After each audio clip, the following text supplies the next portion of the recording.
안녕하세요. 마더와이즈입니다. 우리는 예수님과 함께 십자가에 못 박혔습니다. 이제 우리는 자아와 육신에 대해서는 죽고 그분을 위해 삽니다. 우리가 붙잡고 있거나 의지했던 관계, 옛 사고방식과 태도, 심지어 자기 힘으로 율법을 지키기 위해 열심을 내거나 사람을 기쁘게 하려고 하던 모든 일을 버리는 것입니다. 예수님의 십자가는 매우 실제적입니다. 우리는 여전히 선을 행하는 것과 악을 행하는 것 사이에서 내면의 갈등을 경험하지만 삶의 매 순간이 십자가의 원리에 영향을 받는다면 우리의 삶은 완전히 달라질 것입니다. 하늘의 전지과일로 문제의 뿌리를 잘라내시도록 우리 자신을 내어드려야 합니다. 어머니든 욕심으로 아이들을 마음대로 지배하거나 자포자기하는 심정으로 뒤로 물러서는 대신 그분이 나를 통해 자녀들을 인도하시고 가르치시도록 내어드린다면 생명의 샘물이 자녀들에게 흘러가게 될 것입니다. 이것이 바로 자유입니다.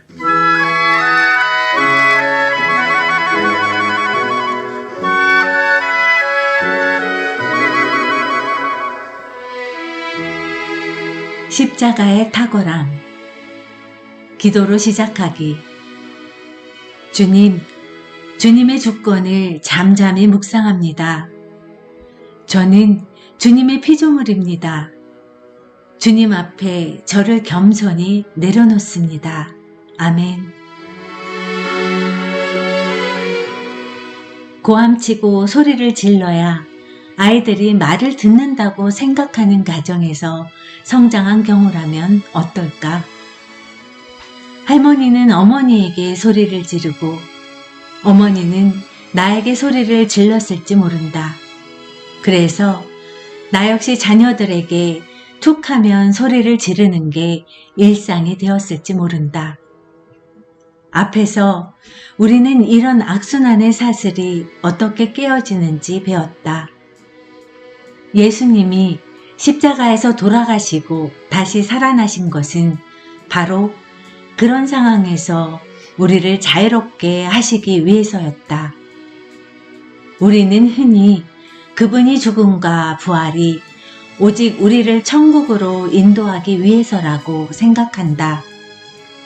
물론 예수님은 우리를 위한 안전한 처소를 천국에 예비해 두셨다. 하지만 그분의 죽음과 부활에는 그 이상의 의미가 있다. 그분은 우리가 이 땅에서 자녀들에게 고함을 지르는 것과 같은 매우 실제적인 상황에서 자유하며 살게 하시려고 죽음에서 부활하셨다. 예수님의 십자가는 매우 실제적이다. 이 사실을 제대로 이해한다면 우리의 일상이 달라질 것이다. 삶의 매 순간마다 십자가의 영향을 받을 것이다. 우리의 삶은 완전히 달라질 것이다. 예수님의 십자가 희생으로 인해 자녀에게 고함을 지르거나 가족에게 부정적으로 반응하는 육신의 모든 모습에서 우리도 자유로워질 수 있다. 관계 가운데 반복되는 죄와 사망의 악순환에서 빠져나올 방법이 있다. 우리가 어제 배웠듯 그것이 바로 십자가의 길이다. 십자가는 하나님의 손에 들린 전지과이다. 그렇다면 십자가는 어떻게 우리 육신들을 제거할 수 있을까? 우리는 어떤 실제적인 자유를 누릴 수 있을까? 갈라디아서 5장 16절에서 24절. 내가 이르노니 너희는 성령을 따라 행하라. 그리하면 육체의 욕심을 이루지 아니하리라. 육체의 소욕은 성령을 거스리고 성령은 육체를 거스리나니 이 둘이 서로 대적함으로 너희가 원하는 것을 하지 못하게 하려 함이니라. 너희가 만일 성령의 인도하시는 바가 되면 율법 아래에 있지 아니하리라. 육체의 일은 분명하니 곧 음행과 더러운 것과 호색과 우상숭배와 주술과 원수 맺는 것과 분쟁과 시기와 분냉과 당짓는 것과 분열함과 이단과 투기와 술취함과 방탕함과 또 그와 같은 것들이라.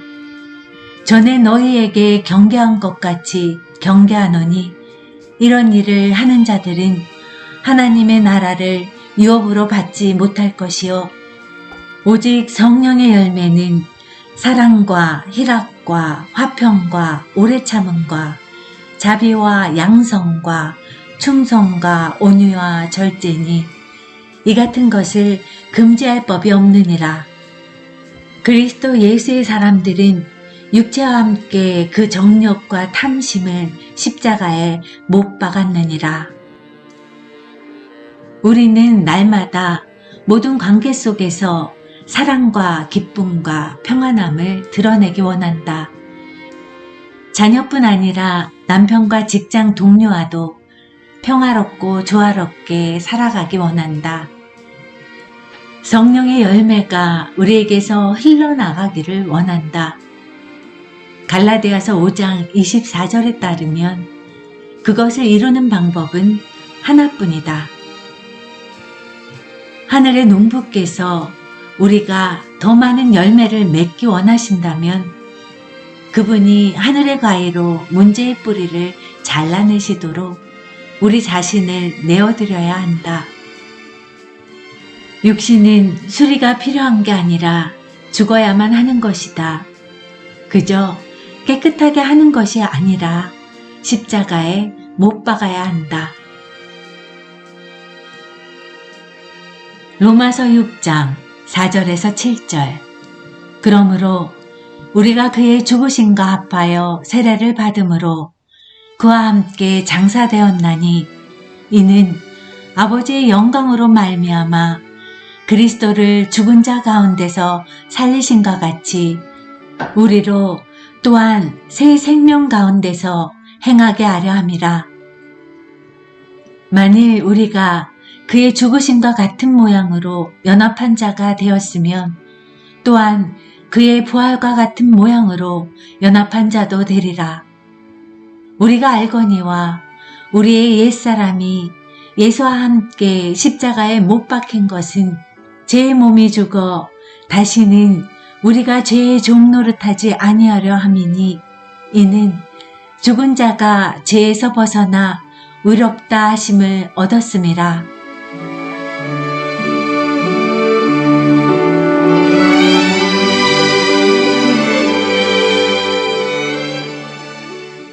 노예의 삶에서 해방. 이 본문은 죽음에 대해 7번이나 언급하고 있다. 그러므로 우리는 무엇이 죽었는지에 대해 주의를 기울일 필요가 있다. 주 예수님이 죽으심으로 우리의 옛 자아 본성도 죽었다.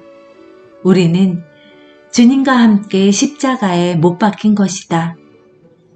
이로 인해 우리는 옛 자아, 즉 오래된 육신적 본성으로부터 자유로울 수 있다. 우리는 더 이상 옛 자아 본성의 종노릇을 하지 않아도 된다. 로마서 6장 11절에서 14절. 이와 같이 너희도 너희 자신을 죄에 대하여는 죽은 자여 그리스도 예수 안에서 하나님께 대하여는 살아있는 자로 여길지어다. 그러므로 너희는 죄가 너희 죽을 몸을 지배하지 못하게 하여 몸의 사욕에 순종하지 말고 또한 너희 지체를 불의의 무기로 죄에게 내주지 말고 오직 너희 자신을 죽은 자 가운데서 다시 살아난 자 같이 하나님께 드리며 너희 지체를 의의 무기로 하나님께 드리라. 죄가 너를 주장하지 못하리니 이는 너희가 법 아래 있지 아니하고 은혜 아래에 있음이라.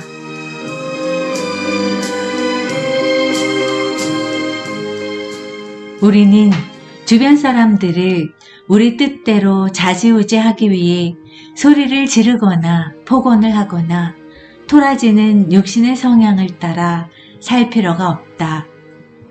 우리의 몸과 마음 생각을 주님께 드리고 그분이 우리를 통해 사시도록 할 수 있다. 이게 바로 자유다. 우리는 스스로를 죄에 대해 죽은 자로 여겨야 한다. 다시 말해, 죄에 대해 죽겠다는 의지적인 선택을 해야 한다. 자신을 십자가로 데려가야 한다.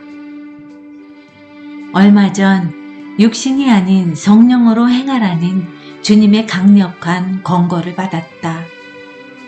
주님의 권고가 아니었다면 분명 육신적으로 행동했을 것이다. 내가 정말 아끼는 한 사람이 이혼을 했다. 그녀는 오랜 시간 고통 속에서 자기와의 긴 싸움 끝에 비로소 전 남편을 용서하고 마음의 상처가 치유되었고 나 역시 그녀의 전 남편에 대해 너그러워진 줄 알았다. 그러나 내가 최근에 점심 식사 약속을 잡은 곳이 그가 근무하는 곳이라는 사실을 깨닫자마자 그에 대한 분노가 되살아나는 것을 느꼈다. 그와 마주할 것을 생각하자 마음이 복잡해졌지만 정중하게 예의를 차리고 마음의 거리를 유지해야겠다고 생각했다. 그러나 성령은 그런 나를 내버려 두지 않으셨다. 주님은 내게 모두 무조건적인 사랑을 받아야 마땅한데 어째서 그 사람만 예란 말이냐 라고 반문하셨다. 나는 차갑게 그를 외면하려 했던 것을 회개하고 마음을 열어 화해를 청하기로 결심했다. 그를 보고 잠시 망설이다가 곧 다가갔다. 그리고 용서의 마음을 담아 그를 안아주었다. 그러자 우리 두 사람 사이에 장벽이 사라지고 상처가 치유되는 역사가 일어났다.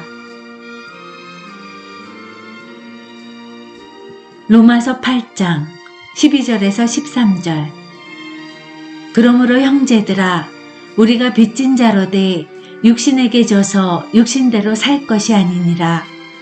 너희가 육신대로 살면 반드시 죽을 것이로되 영으로서 몸의 행실을 죽이면 살리라.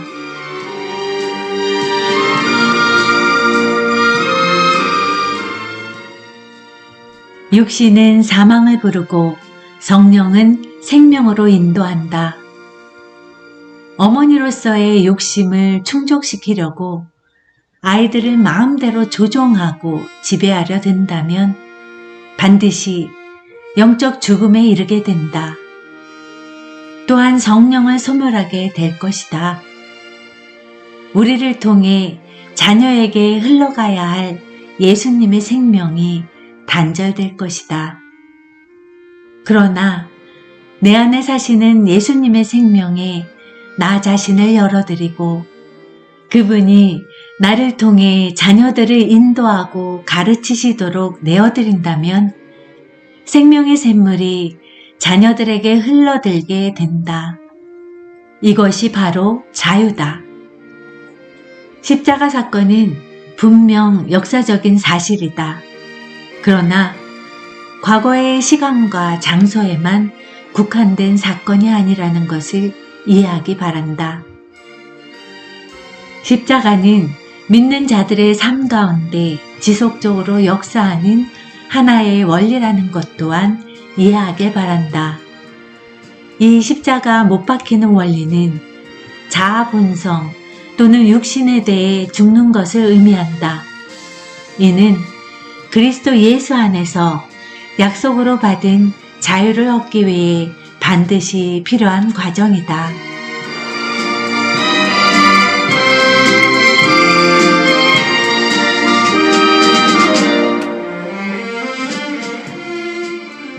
십자가가 우리를 가로막을 때 하나님과 동행하는 여정을 계속하면서 그분을 더욱 깊이 알기를 갈구한다면 하나님은 우리를 반드시 십자가로 인도하실 것이다. 언제 어느 곳에선가 그분의 십자가가 우리의 길을 막아설 것이다.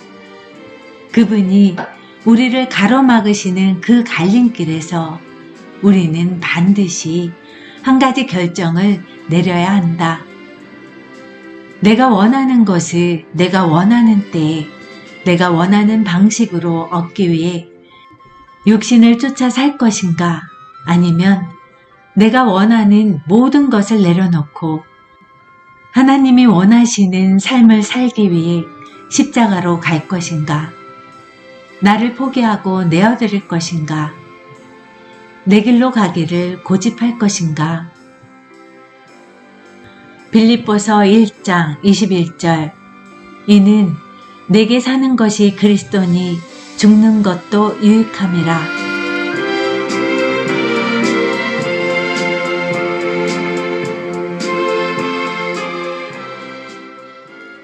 기도로 마치기. 주님이 십자가에서 제게 행하신 모든 일과 십자가를 통해 지금 제 삶에서 이루고 계신 일을 이해하는데 제가 아직 첫걸음도 떼지 못했음을 고백합니다.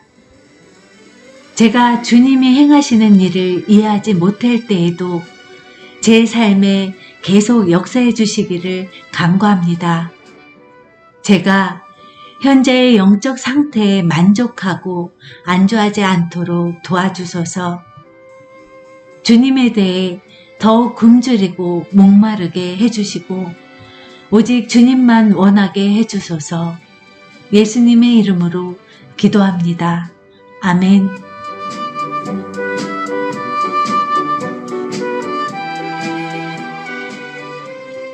좋은 어머니 팁. 자녀와 함께 성령 안에서 행하려면 구체적인 기준을 설정해야 한다. 자녀를 위한 기준을 세우려면 자녀에게 그 기준을 충분히 설명하는 것으로 그 첫걸음을 떼야 한다. 행동 기준에 대해 조용하면서도 분명하게 알려주라. 정면으로 아이와 눈을 맞추고 이야기하라. 아이가 집중하고 있는지 확인하라. 이렇게 해야만 아이에게 순종과 결과에 대한 책임을 가르칠 수 있다. 예를 들어, 존, 엄마가 부르면 꼭 와야 해. 하던 일을 얼른 멈추고 오거라. 계속 더 놀고 싶거나 더 이야기하고 싶다고 하면 안 돼. 바로 하던 일을 그만두고 와야 해. 토를 달거나 짜증을 부려서도 안 돼. 엄마가 하는 말을 듣고 순종해야 해. 알겠지? 라고 말하라. 그리고 아이에게 다음과 같이 규칙을 따라서 말해보라고 하라. 엄마가 부르면 곧장 와야 해요. 계속 또 놀면 안 돼요. 부르실 때 바로 와야 해요. 그리고 다시 이렇게 말하라. 이제 이 규칙에 대해 확실히 알겠지?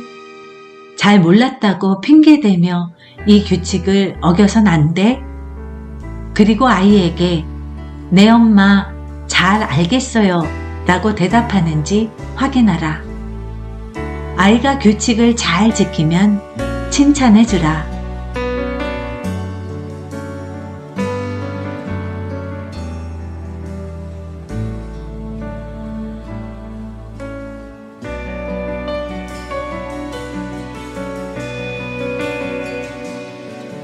돌아서긴 너무 멀리 왔네.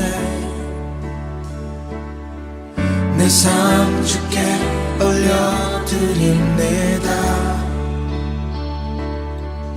나를 향한 주의 부르심에 아멘. 주님 내 삶이 다하네.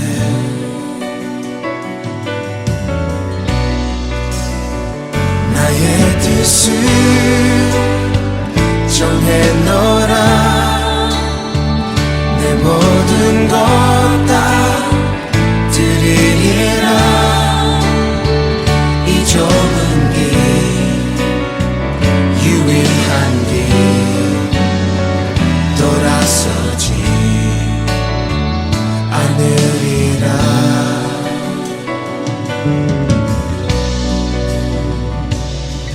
다시 한번 주께 날 드리네 이제 나 잊어가지 않으리 제단 위에 드린 이삭처럼 산재 눌러 내 생명 드리네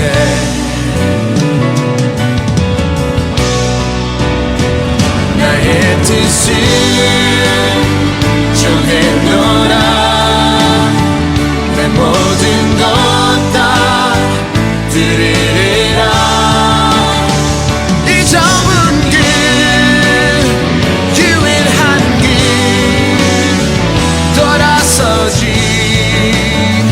않으리라 나의 뜻을 정해놓으라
나의 길 정했네 나의 뜻 정했네 나의 길 정했네 돌아서지 않으리라 죽는 것도 유익이라 나의 뜻 정해내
decided, decided, decided,